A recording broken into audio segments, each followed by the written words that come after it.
men saqir bo'lganimga hozir 3 yil bo'ldi. Oxirgi paytlar juda qiynalib ketdim.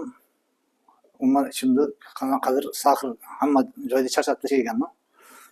Keyin Zarafshonda больницада bittasi Xudoning o'zi qandaydir to'g'ri keltirdi, Alloh o'zi to'g'ri keltirdi. Men so'radim, saqirni siz mendan so'radi. Men aytdim, "Ha, men sizga joyini aytaman" dedi. Doktor bor, shunda men borib kelganman. Keyin quvonib ketdim. Men aytdim, "Qanaqa doktor? Topib bergan ekan doktor" dedim. Keyin O'tkir aka nimasini berdi, telefon. Bu yerda shunday zvon qildim, oldida turib gaplashdim. Men aytdim, "Davolanmasam bo'lmaydi. Men ham shu xuddi mana shu nima qilib davolab berasiz, mana shu yigitdek qilib" dedim. "Xo'p, keling" dedi. Shu bo'yicha shunday keldim shu yerga. Keldim, saqirim shu Zarafshonda paytim 24, 7, 23 yo 18 dan pastga tushmay qoldi saqirim. Dorilarni ichgandan keyin. Dorilarni ichgandan keyin. Keyin bu yoqqa keldim. Xudoga shukr operatsiya bo'ldi. Qildi, qo'li yengil ekan, dard ko'rmasa qo'llari. Yaxshiman hozir, Xudoga shukr.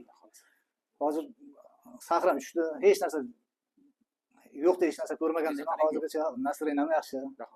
Men shu saqir bo'lgan kasallarga shunday tavsiya beraman, mana shu yerga kelingizlar, shu topasiz, mana biz shu topdik, Xudo xolasa.